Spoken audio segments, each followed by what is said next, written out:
El paso de un agujero negro o un objeto similar en influencia a través del sistema solar en un pasado no muy lejano deja grandes y grandes evidencias. La base de argumentos se está expandiendo. Prácticamente todos los detalles conocidos y las incertidumbres en las posiciones de los planetas, la inclinación de sus ejes de rotación, la extraña brecha en el cinturón de Kuiper, los bombardeos orbitales de planetas, la aparición de nuevas lunas y la desaparición de planetas enteros, la aparición del cinturón de asteroides y la imposible masa de Júpiter y Saturno, todo encaja en el esquema propuesto de desarrollo de eventos. Y parece que en los últimos 3 episodios hemos analizado todas las posibles versiones y pruebas. Sin embargo, resulta que todavía no es todo. Hola, estás en el canal Época de Desconfianza con Mikhail Kalmikov. Esta es la película final sobre el culpable del desplazamiento de todos los planetas en el sistema solar. Encontraremos las posiciones aproximadas de los planetas en el momento del paso del agujero negro, la posición del propio agujero, incluso su trayectoria. Y al final de la película intentaremos encontrar pruebas de esto en las fuentes impresas de siglos pasados. Y sí, repito una vez más, todas mis afirmaciones no son más que suposiciones, hipótesis. Y aunque responde a muchas preguntas, al mismo tiempo surgen no menos nuevas. Por ejemplo, todas mis afirmaciones las hago partiendo de la pura hipótesis de que la masa del agujero negro era igual a la masa del Sol. No tengo ninguna prueba de que esto sea así. La única razón por la que elegí esta masa como base es que es probablemente la masa mínima posible, casi en el borde con la estrella de neutrones. En cualquier caso, los astrónomos ya tienen hasta 3 candidatos para el papel de pequeños agujeros negros. Este es el objeto XTE-J1000 650-500 con una masa de 4 a 5 soles. El objeto IGR-J1000 791-3624. Su masa, según las estimaciones, es de aproximadamente 3 masas solares. Y el objeto JRO-J0 4-2232, cuya masa se estima en 2 soles. Sin embargo, estos son agujeros negros que estamos observando, es decir, están en una fase activa y están devorando las estrellas vecinas. De hecho, por eso podemos verlos, pero la física permite la existencia de agujeros con menos masa, alrededor de una masa solar. Es mucho más difícil notarlos porque principalmente no se manifiestan de ninguna manera. Pero eso no significa que no existan. Además, en gran medida, no nos importa. Ya sea un agujero negro o una estrella de neutrones, el efecto de su paso cerca de nosotros, en general, sería el mismo. Pero todo a su tiempo. Pero comencemos con la parte teórica. Muchos de nuestros ciudadanos comunes han sido asustados por los popularizadores de la ciencia con la idea de que un agujero negro inevitablemente succionará todo lo que pase cerca de él. Y este es un mal universal del que es imposible escapar. Es precisamente esta barrera psicológica la que impide a muchos incluso considerar tal posibilidad en su mente. Algún tipo de miedo y pánico surrealista, proveniente de alguna parte de las profundidades oscuras del subconsciente. En realidad, las cosas son un poco diferentes. En el universo, el papel decisivo lo juegan la masa del objeto y su velocidad. Y si hipotéticamente reemplazamos nuestro Sol con un agujero negro de masa similar, cambiaría un poco menos que nada. Los planetas también continuarían girando alrededor del nuevo agujero negro. Júpiter seguirá siendo un gigante gaseoso, al igual que Saturno. La Luna continuará orbitando la Tierra. Bueno, a menos que Venus se enfríe, la Tierra se congelará, simplemente quedándose sin luz solar. Pero uno de los satélites de Júpiter, Io, en general no notará la diferencia. Su calentamiento no se realiza por los rayos del Sol, sino por las fuerzas de marea causadas por su proximidad a Júpiter. Mercurio también posiblemente no sufrirá tanto, ya que las fuerzas de marea de la misma agujero negro están actuando sobre él. Podríamos seguir hablando durante mucho tiempo sobre las consecuencias de tal reemplazo, pero eso será en otra ocasión. Lo principal es que, si la masa del agujero negro es la misma que la del Sol, las órbitas de los planetas no cambiarán en absoluto. No es necesariamente cierto que el paso de un agujero negro a través del sistema solar atrapará a todos los planetas y al Sol. No. Por supuesto, se causará un daño colosal, pero en su mayoría será causado por el caos inducido, no por la destrucción total. Claro, la mayoría de los objetos pequeños en el cinturón de Kuiper están condenados, pero los planetas grandes podrían ser capaces de defenderse. Y el Sol luchará por su honor, teniendo una gravedad bastante comparable, así que esos planetas que están más cerca del Sol tienen la mayor oportunidad de sobrevivir. Eso es Venus y la Tierra. Pero cuanto más lejos, más débil es la influencia del Sol y más fuerte es la influencia del agujero negro. Por lo tanto, para entender lo que sucedió y preferiblemente su posición exacta en el sistema solar, ¿dónde está? Y preferiblemente su posición exacta en el sistema solar. ¿Dónde pasó? ¿Bajo qué ángulo? Sí, ya hemos visto en episodios anteriores el fallo en el cinturón de Kuiper, pero todavía no sabemos, por ejemplo, si es una entrada o una salida. Vamos a averiguarlo. Nuestra civilización ha alcanzado un nivel de desarrollo tal que hemos aprendido a enviar naves espaciales al borde mismo del sistema solar e incluso más allá. No obstante, esto no es fácil. Todo nuestro sistema, hasta sus confines más lejanos, está bajo la influencia de la gravedad solar, lo cual es lógico.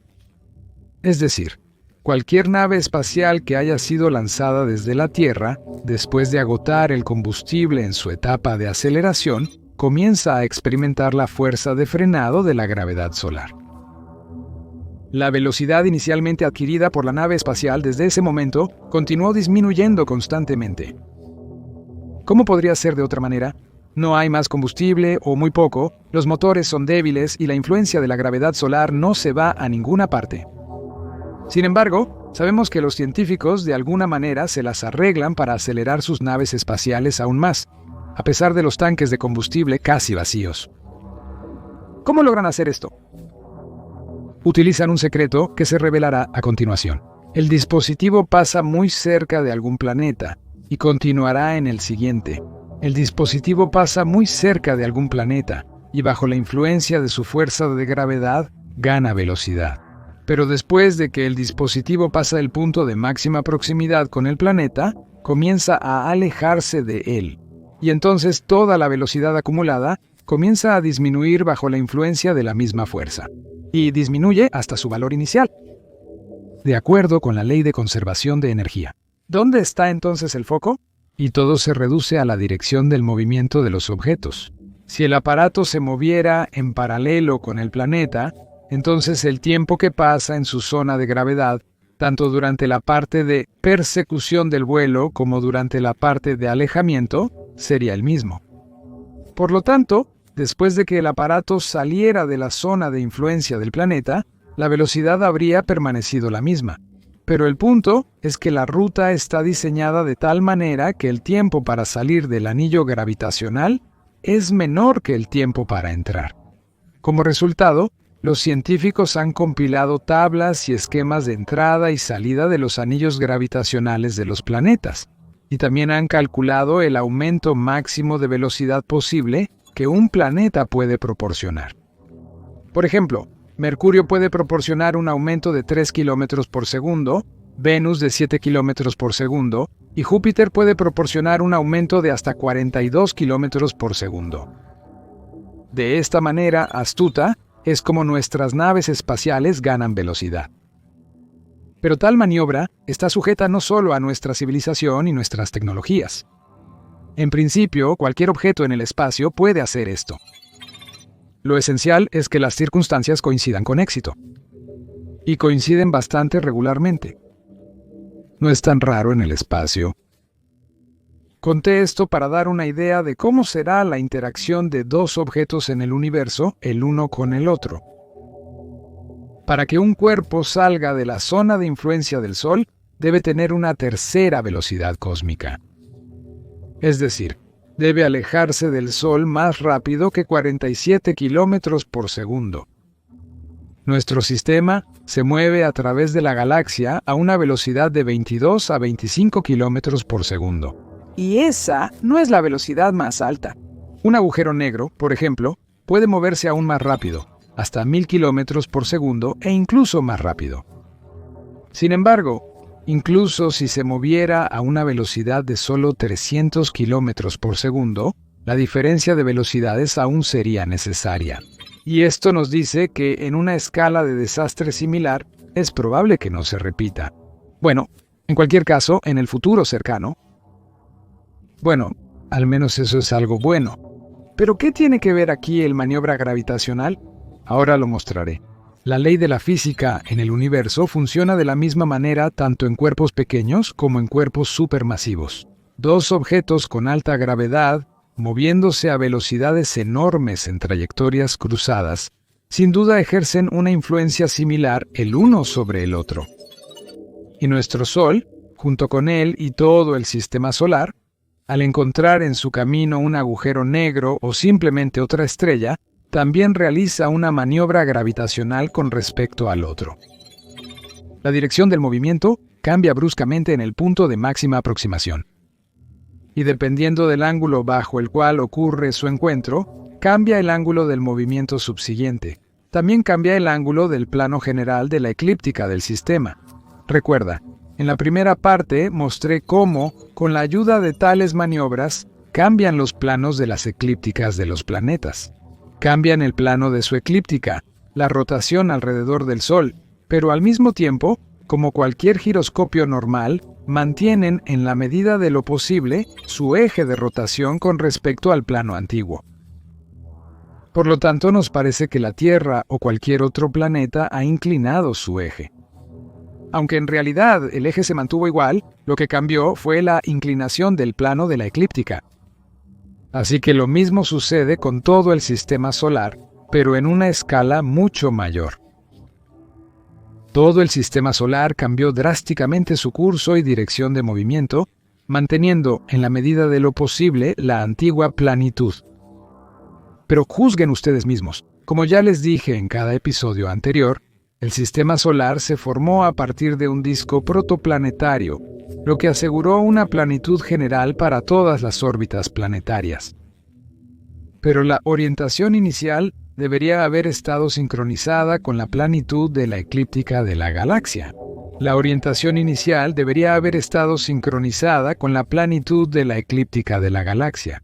Sin embargo, alguna fuerza desconocida lo giró hasta 60 grados y dirigió el camino de nuestro sistema solar no a lo largo del disco de la galaxia, sino en un ángulo considerable. Y en este momento, nuestro sistema se dirige hacia la salida del brazo de la galaxia.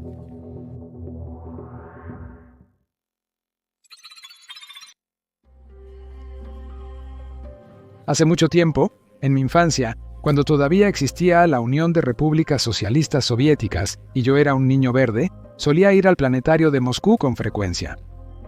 A veces me perdía allí, a veces incluso con Zaitsev, asistiendo a una sesión tras otra en fila. Recuerdo que en aquel día no había más de 4 sesiones, y los asistí todos. Como un hechizado, miraba y escuchaba todo lo que el conferenciante contaba y mostraba, y al regresar a casa tarde en la noche, miraba las mismas estrellas en el cielo. Mis favoritas eran entonces las Pléyades. Sí, en aquel entonces en Moscú todavía se podían ver las estrellas en el cielo a simple vista. Así que algo de esas conferencias se quedó grabado en mi memoria para siempre. En particular, en una de ellas se mencionaba que nuestro sistema solar se mueve alrededor del centro de la galaxia de forma ondulada. No se explicó por qué sucede exactamente así, pero se hizo hincapié en que nuestro Sol es una estrella solitaria. Pero cada vez que el sistema solar pasa por el pico de la ola y cambia de rumbo, ocurre un proceso de calentamiento global, movimientos globales, estrés para los planetas. Y el periodo entre estos picos es de aproximadamente 60 millones de años. Probablemente aún se puede encontrar esa misma conferencia. Desde entonces han pasado más de 35 años. La Unión de Repúblicas Socialistas Soviéticas ya no existe. Han pasado más de 35 años desde el planetario de Moscú. La Unión de Repúblicas Socialistas Soviéticas ya no existe. El planetario de Moscú en 1900. ¿O no?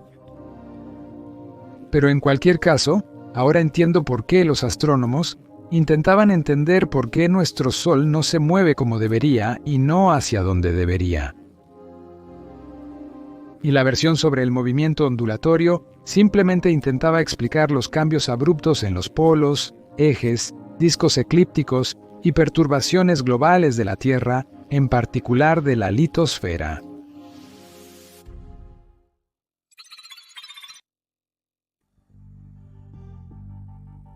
Ahora volvamos a la historia. Veamos si hay evidencia de un cambio abrupto en la dirección del movimiento en la historia. Veamos si hay evidencia de un cambio abrupto en la dirección del movimiento en 1870 años. ¿Recuerdas qué volumen de eventos astronómicos significa este tiempo? Si no, echa un vistazo a mis videos anteriores, por favor.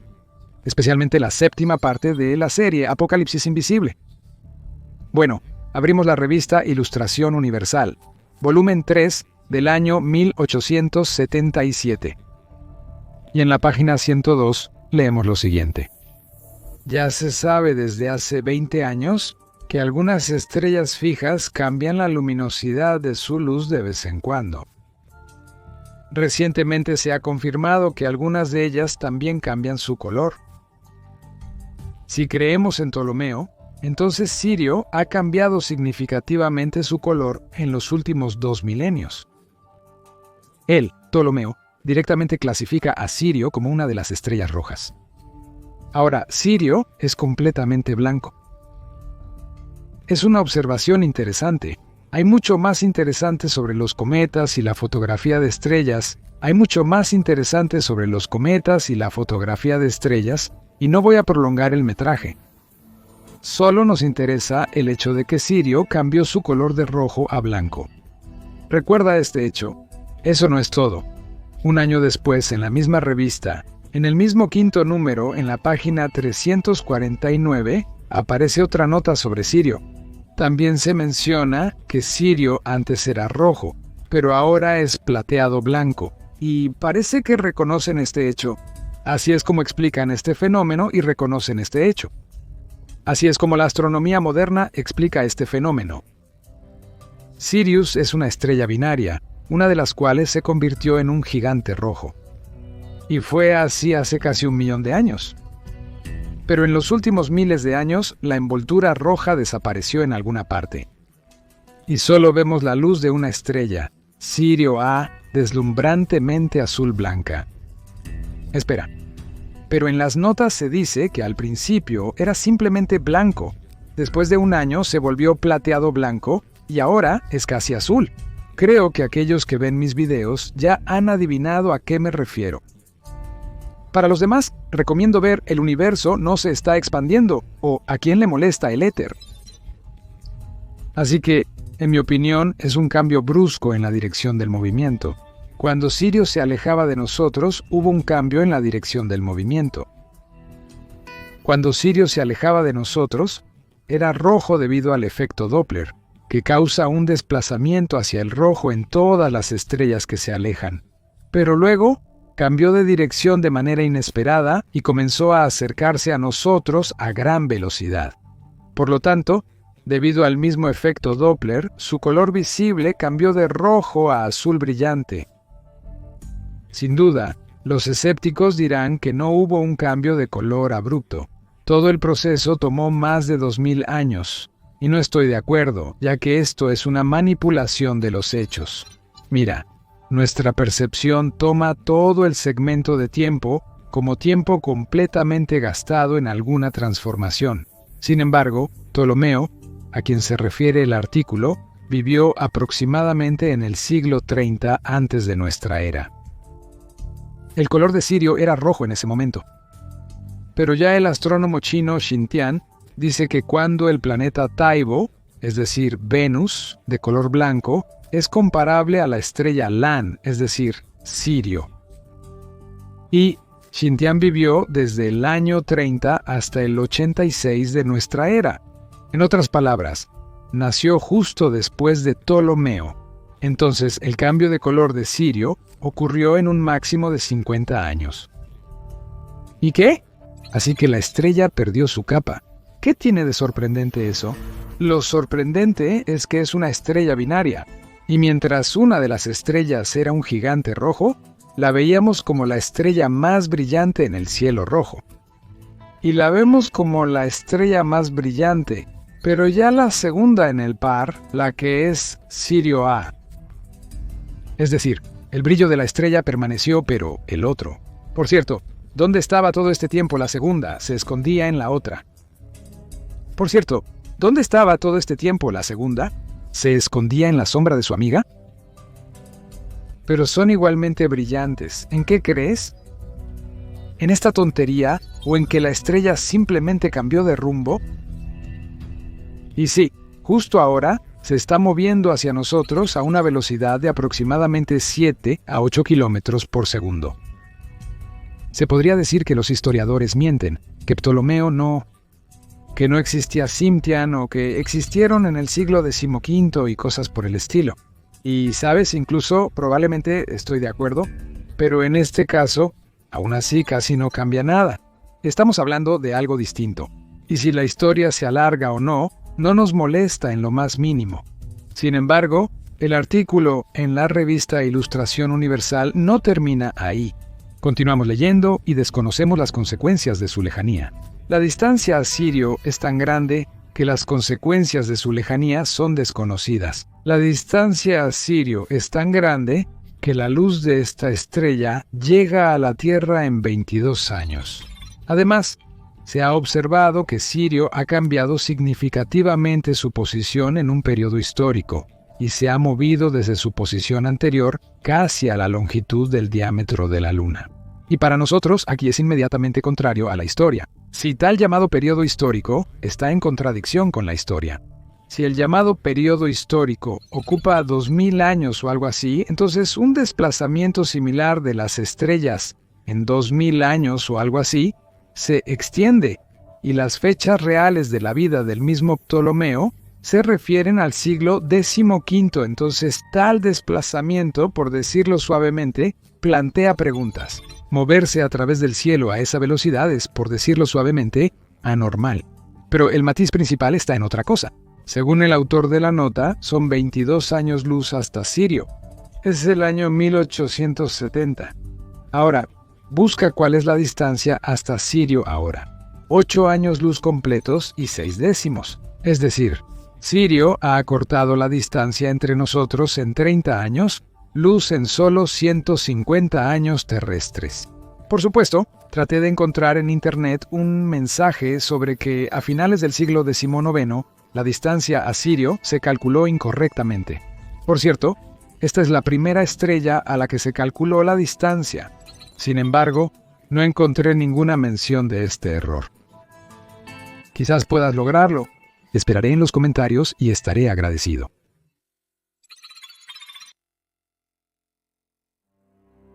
Pero en resumen, tenemos lo siguiente. Primero, las huellas dejadas en el sistema solar por el paso de un objeto de gran masa. Segundo, cambios en las inclinaciones de las eclípticas de prácticamente todos los planetas e incluso del Sol. ¿Y qué hay del Sol? Todo el sistema solar está inclinado 60 grados con respecto al plano de la galaxia. Tercero, un cambio brusco en el curso del sistema solar que, según los propios astrónomos, inevitablemente debería haber iniciado procesos de formación de montañas. Cuarto, un cambio brusco en el color de Sirio, que nuevamente nos habla de un cambio en la dirección del movimiento mutuo. Quinto, nuevamente nos habla de un cambio en la dirección del movimiento mutuo. Quinto, se mueve tan rápido hacia nosotros. ¿Alguien está manipulando conscientemente los datos? Bueno, al principio del video prometí que intentaríamos calcular la ruta de un agujero negro a través del sistema solar. Así que adelante.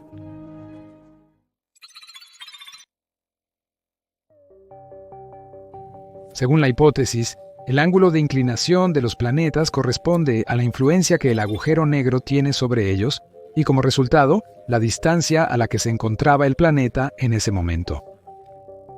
Sabemos que la fuerza del campo gravitacional disminuye con la masa de acuerdo con la ley de los cuadrados inversos, y por el contrario, aumenta proporcionalmente con la disminución de la distancia. Sin embargo, ahora no es mi tarea explicar y demostrar todo con precisión.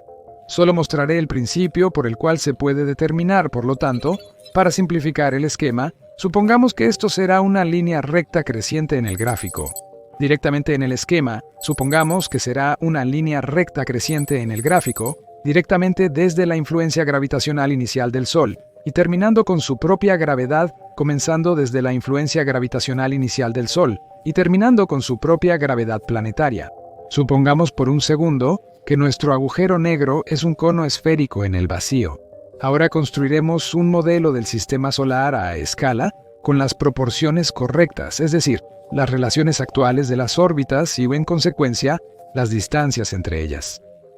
Ahora la escala. Cada división en la escala representa un grado de desviación del eje. 90 grados es igual al centro del agujero negro, y la continuación de la escala hasta 180 grados da una desviación negativa del eje. Vamos a extender nuestra escala en forma de disco al sistema solar. Ahora vamos a escalar la división de acuerdo con la hipótesis. Para ajustar tomaremos Júpiter y la Tierra. Ubicaremos a Júpiter en la parte más alejada del sistema solar, donde debería desviarse 3 grados, es decir, 3 divisiones. Ubicaremos la Tierra enfrente y ajustaremos la escala, es decir, a 3 divisiones. Ubicaremos la Tierra enfrente y ajustaremos la escala.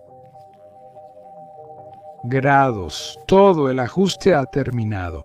Aquí está tu primer descubrimiento. Marte automáticamente ocupó la posición de 25 grados con un pequeño. Es decir, prácticamente tomó la misma desviación que tiene ahora. 25 grados completos y 19 centésimas de grado. El esquema funciona. Eso significa que podemos confiar en él y ubicar a Saturno allí, y 300 grados cruzarán su órbita. Y, ¡oh maravilla!, esos 300 grados cruzan su órbita. Y, ¡oh maravilla!, tal lugar existe. Y mientras tanto, obtuvimos la ubicación de Saturno y también de Urano. Ahora sabemos no solo el lugar donde está el agujero, sino también Urano. Ahora sabemos no solo el lugar donde el agujero pasó a través del sistema solar, sino también el ángulo aproximado de su entrada. Por lo visto, pasó a un ángulo de no menos de 60 grados. Su ruta pasó entre las órbitas de Urano y el límite interno del cinturón de Kuiper. De ahí la caída en el cinturón. El esquema incluso permite determinar la distancia a la que Urano estaba del agujero. Eso es alrededor de 2 enteros y 2 décimas unidades astronómicas, es decir, aproximadamente 330 millones de kilómetros. De esta manera, no solo calculamos la trayectoria posible del agujero, sino que también obtuvimos una clave gráfica que nos permitirá indicar la fecha del evento con bastante precisión. Solo necesitamos retroceder en el simulador y encontrar ese momento en la historia y ocupar esos lugares. En esta serie de videos, solo mencioné que ocupaban estos lugares.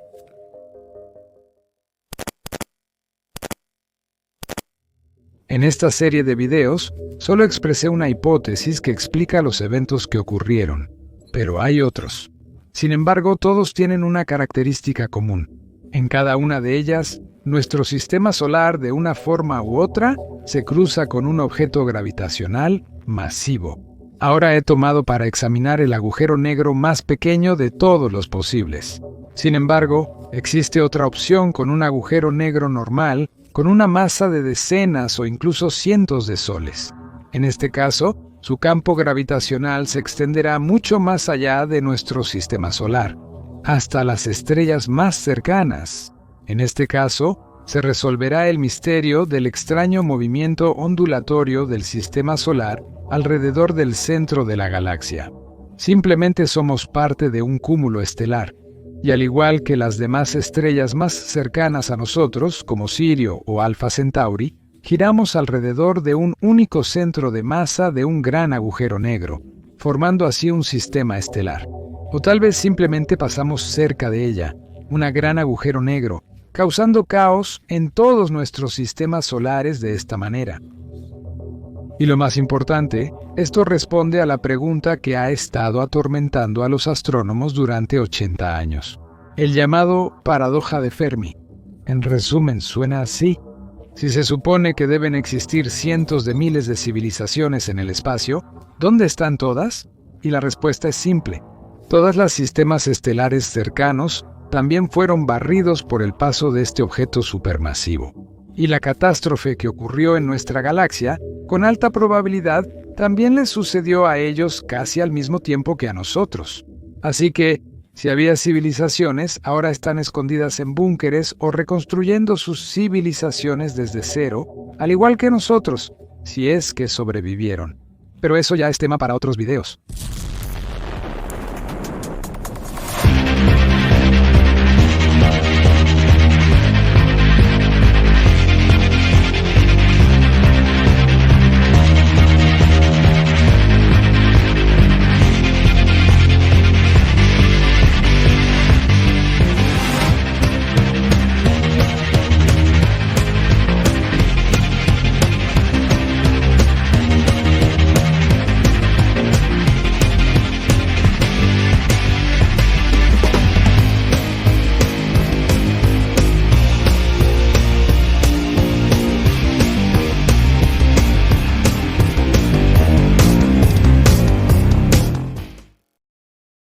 Subtítulos creados por